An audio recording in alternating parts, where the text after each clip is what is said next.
నడుము కట్టినటువంటి అపర భగీరథుడు రేవంత్ రెడ్డి. మనం చూస్తున్నాం, హెలికాప్టర్ ల్యాండ్ అయింది. హృదయ జన నేత సభాస్థలికి రావడానికి హెలికాప్టర్ దిగుతూ ఉన్నారు. సీతారామ ఎత్తిపోతల పథకాన్ని ప్రారంభించి ఇక 2 లక్షల రూపాయల రైతు రుణమాఫీ చేసినటువంటి మహానేత గౌరవ రేవంత్ రెడ్డి గారు సభాస్థలికి వచ్చిన తరువాత ఒక సంక్షిప్త సభా కార్యక్రమం ఉంటుంది.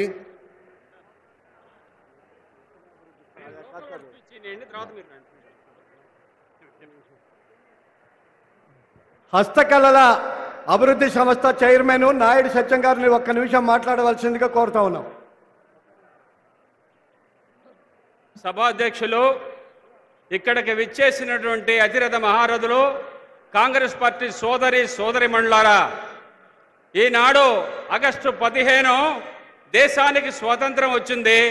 అట్లనే మన ఈ ప్రాంతంలో మనకి స్వాతంత్రానికంటే ఎక్కువ స్వాతంత్రం వచ్చినటువంటి పరిస్థితి ఈనాడు ఏర్పడ్డది.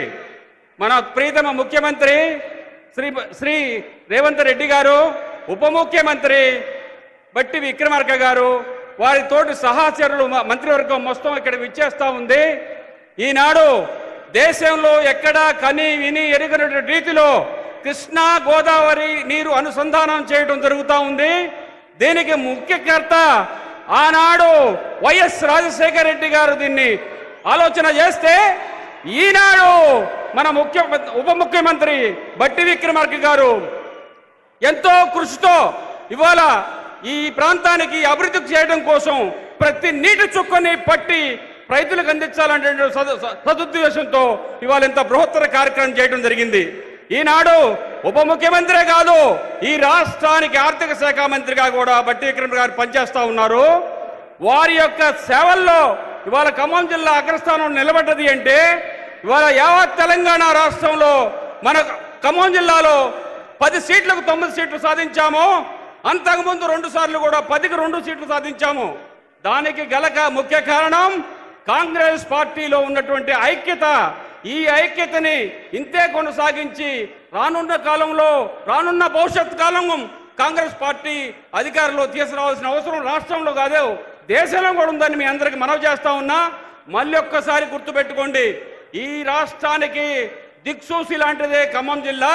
ఈ ఖమ్మం జిల్లా ఇచ్చినటువంటి ఎమ్మెల్యేలతోనే ఇవాళ మనకి తెలంగాణ రాష్ట్రం ఏర్పడ్డది. ఈ రాష్ట్రానికి కావాల్సినటువంటి వనరులు ఏవైతే ఉన్నాయో ఆ వనరులన్నీ మన ప్రీతమ ఉప ముఖ్యమంత్రి బట్టి విక్రమార్క గారికి తెలియజేస్తే వారు వెంటనే ఈ ప్రాంతం అభివృద్ధికి ఎనలేని కృషి చేస్తున్నటువంటి సందర్భాలు మనం చేస్తూ ఉన్నాం. ఈ కృషిలో భాగంగానే ఇవాళ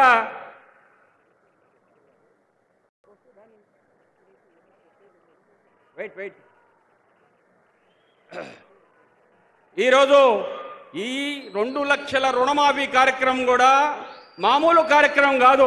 హరీష్ రావు, ఆనాడు మొన్న ఒక కోత కూశావు, నేను రాజకీయ అస్త్ర సన్యాసం చేస్తా అని. చూడు, ఇప్పుడు ఈ రోజు రాత్రి 12 గంటల లోపు మొత్తం రైతుల ఖాతాల్లో ప్రతి ఖాతాలో కూడా 2 లక్షల రుణమాఫీ జరగడం చూస్తుంది. కాబట్టి నీవు ఏమాత్రం ఆలోచన చేయగలిగితే, నువ్వే ఎమ్మెల్యే అయితే నువ్వు అన్న మాటకు నువ్వు కట్టుబడి వెంటనే నువ్వు రిజైన్ చేసి అస్త్ర సన్యాసం చేయవలసిందిగా నేను కోరుతా ఉన్నా ఈ సభాముఖంగా.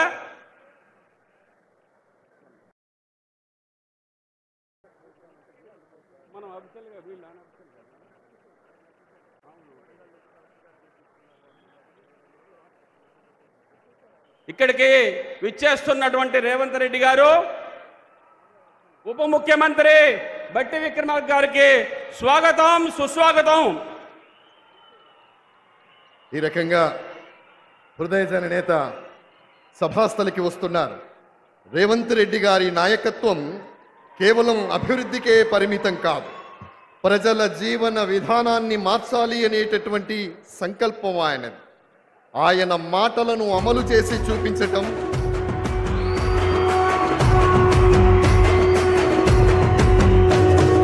3 రంగుల జెండా బట్టి సింగమోలే కదిలినాడు ఒక్కరో కాంగ్రెస్ సూర్యుడు మన రేవంత్ అన్న నిగ్గదీసి అడిగే మునగాడు వీడు భూమిన వానైతాడు బీద సాదల ధైర్యం వీడు దొంగ దొరల భరతం పడతాడు మన రేవంత్ అన్న పేద ఇంటికి పండుగ తెస్తాడు సోనియమ్మ దివెనతోని రాహులన్న సైనికుడయ్యి పెద్ద కొడుకై యుద్ధం చెయ్య సిద్ధమాయే రేవంత్ అన్న 3 రంగుల జెండా బట్టి సింగమోలే కదిలినాడు ఒక్కరో కాంగ్రెస్ సూర్యుడు మన రేవంత్ అన్న నిగ్గదీసి అడిగే మునగాడు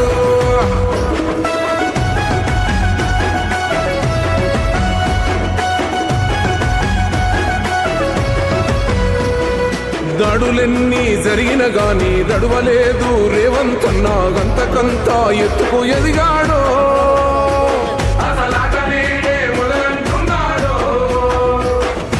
ఒక్కనాడు పోలేదు ఒక్కడయ్యి కొట్లాడాడు అందుకే పెద్ద నాయకుడయ్యాడో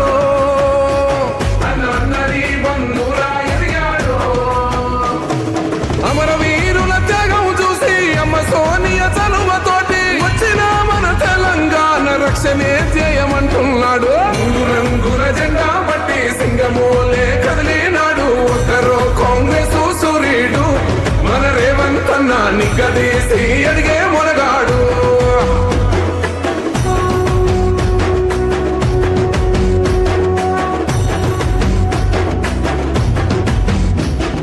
ఓహమంటూ లేనివాడు అందరినీ కలిపేటోడు ఆనాటి రోజులు తెస్తాడు మన ఆశలన్నీ తీర్చే నాయకుడు ఇందిరమ్మ రాజ్యం మళ్ళీ రేవంతు వల్లే సాధ్యం మన వంతుగా గన్నకు తోడుందా మన ఉద్యమానికి సిద్ధం అయిపోతా తెలంగాణ పులి బిడ్డ మరవబోదు నిన్ని గంట జై జై మా రేవంత్ అన్న గన్నది మన తెలంగాణ 3 రంగుల జెండా బట్టి సింగమోలే కదిలినాడు ఒక్కరో కాంగ్రెస్ సూర్యుడు మన రేవంత్ అన్న నిగ్గదీసి అడిగే మునగాడు